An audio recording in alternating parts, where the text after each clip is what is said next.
Praise the lord. આજે આપણે FSC 5 અને તેની 17મી કલમમાંથી પ્રભુના વચનો જોવાના છે. વચન આ પ્રમાણે છે, એ માટે અણસમજુ ન થાવ, પણ પ્રભુની ઈચ્છા શી છે તે સમજો. આમીન. આ પ્રભુનું વચન છે, એફએસસી 5 અને તેની 17મી કલમ. આજનો આપણો જે વિષય છે એ વિષય છે ઈશ્વરની ઈચ્છા. મનુષ્ય સ્વભાવમાં, મનુષ્ય દેહમાં જ્યારે આપણે છે ત્યારે આપણા દરેકની વ્યક્તિગત ઈચ્છાઓ, વ્યક્તિગત કહેવાય કે આપણા ધ્યેય, આપણા લક્ષ્ય, આપણા આયોજનો, એ બધી બાબતો આપણે રાખીએ છીએ. અને દરેક વ્યક્તિ એ ઈચ્છાથી, દરેક વ્યક્તિ એ ઈચ્છા સાથે પોતાના જીવનો એ જીવે છે. મનુષ્ય સ્વભાવ એ ઈચ્છાઓથી એ ભરપૂર અને ઈચ્છાઓથી એ પ્રભાવિત એ હોય છે. આપણે આપણી ઈચ્છાની વાત તો આપણે કરીએ છીએ, જણાવીએ છીએ, જાહેર કરીએ છીએ, પણ શું આપણે ઈશ્વરની ઈચ્છા વિશે આપણી પાસે માહિતી, ઈશ્વરની ઈચ્છા શું છે એ જાણવાનો પ્રયત્ન શું આપણે કર્યો છે? એ પ્રશ્ન આપણે પોતાની જાતને પૂછીએ. પણ જો આપણે ઈશ્વરને અને ઈશ્વરની ઈચ્છાઓને જો આપણે જાણીએ છીએ, સમજીએ છીએ, તો આપણે કોઈ પણ રીતે ગેરસમજમાં, ભ્રમણામાં, મૂંઝવણમાં આપણે આપણા જીવનો પસાર કરતા નથી, પણ એક સમજદાર વ્યક્તિ તરીકે સમજપૂર્વક ઈશ્વરના ઈચ્છા મુજબ આપણે આપણા જીવનો જીવીએ છીએ કે જે સમજદારીપૂર્વક એ જીવનો એ હોય છે. કારણ કે એ જીવનોમાં ઈશ્વરની ઈચ્છાને પ્રાધાન્ય આપવામાં આવતું હોય છે. આપણા વ્યક્તિગત જીવનો તપાસીએ તો શું આપણી પાસે ઈશ્વરની ઈચ્છા વિશેની સમજ એ આપણી પાસે છે કે નહીં? અને જો આપણી પાસે ઈશ્વરની ઈચ્છા વિશે સમજ નથી, પ્રભુની ઈચ્છા આપણા જીવનને માટે છે એની કોઈ માહિતી નથી, અને ઈશ્વરની ઈચ્છા શું છે જો એની કોઈ સ્પષ્ટતા આપણી પાસે નથી, તો આપણે અણસમજુ, ગેરસમજમાં, ભ્રમણામાં આપણા જીવનો પસાર કરીએ છીએ. ઈશ્વરની ઈચ્છા મારા તમારા માટે, આપણા માટે એ છે કે સૌથી પહેલી બાબત, આપણે તારણ પામીએ, આપણે બચી જઈએ. પહેલો તિમોથી તેનો 2 અધ્યાય 4 કલમ જણાવે છે, સર્વ માણસો તારણ પામે ને તેમને સત્યનું સંપૂર્ણ જ્ઞાન પ્રાપ્ત થાય એવી તેમની ઈચ્છા છે. ઈશ્વરની ઈચ્છા છે આપણે બધા તારણ પામીએ અને એની સાથે ખ્રિસ્તના સત્યનું સંપૂર્ણ જ્ઞાન આપણે પ્રાપ્ત કરીએ એવી એમની ઈચ્છા છે. હવે જ્યારે આપણે સત્યનું, ખ્રિસ્તના સત્યનું જ્ઞાન આપણે સંપૂર્ણ રીતે પ્રાપ્ત કરીએ છીએ, તો વિચારી શકો કે આપણા જીવનો એ કેવા ઈશ્વરને મહિમા આપનારા, ઈશ્વરને ફળ આપનારા એ જીવનો બને. એ અદ્ભુત જીવનો એ ત્યારે જ શક્ય બને છે કે જ્યારે આપણે ઈશ્વરની ઈચ્છાને એ જાણી શકીએ.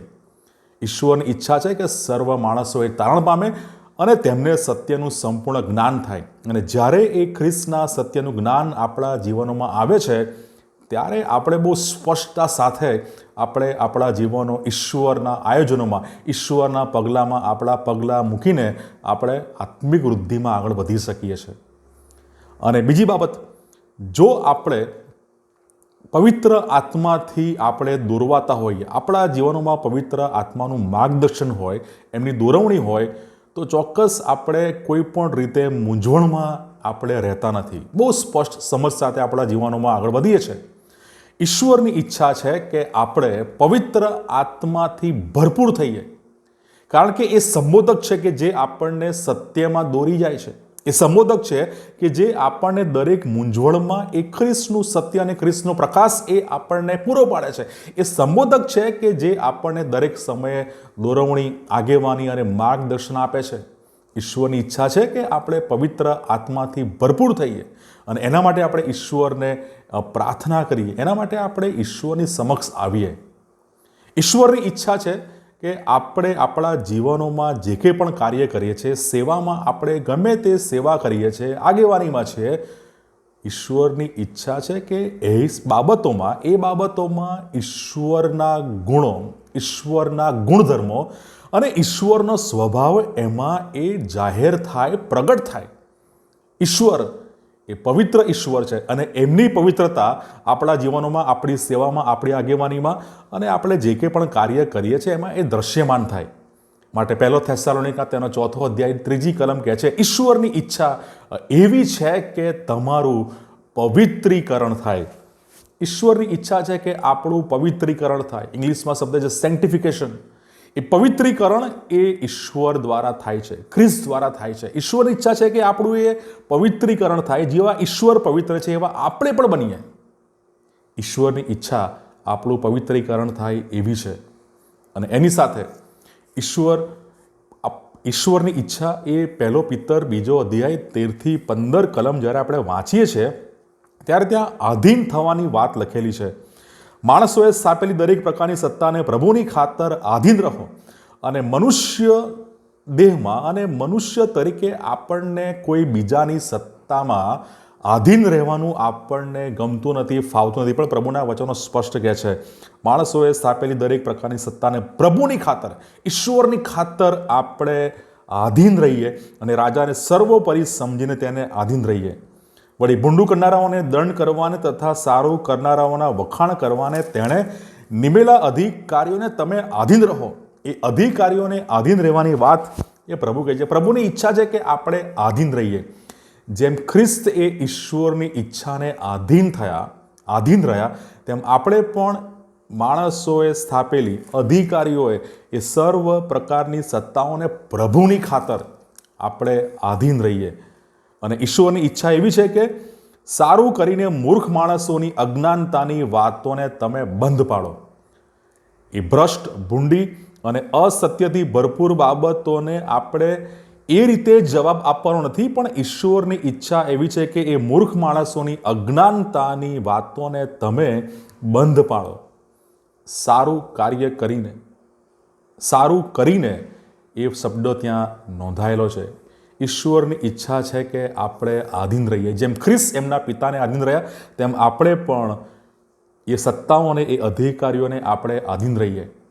અને ઈશ્વરની ખાતર આપણે દુઃખ સહન કરીએ એ પણ ઈશ્વરની ઈચ્છા છે, જે આપણે 1 પિતર 3 અધ્યાય 17મી કલમમાં એ કહે છે. કેમ કે જો ઈશ્વરની ઈચ્છા એવી હોય તો ભૂંડું કરવાને લીધે દુઃખ સહેવું એ કરતાં સારું કરવાને લીધે દુઃખ સહેવું વધારે સારું છે.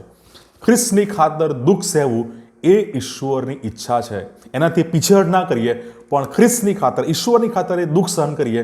ઈશ્વરની ઈચ્છા એવી છે. અને છેલ્લે આપણે આપણા જીવનોમાં દરેક સમય, દરેક સંજોગોમાં ઈશ્વરની આભાર સ્તુતિ કરીએ. એ ઈશ્વરની ઈચ્છા છે, એ ઈશ્વરની મરજી છે. 1 થેસ્સાલોનિકી 5મો અધ્યાય અને 18મી કલમ કહે છે, દરેક સંજોગોમાં આભાર સ્તુતિ કરો, કેમ કે તમારા વિશે ખ્રિસ્ત ઈસુમાં ઈશ્વરની મરજી એવી છે. આપણે ઈશ્વરની આભાર સ્તુતિ કરીએ દરેક સંજોગોમાં, દરેક પરિસ્થિતિમાં.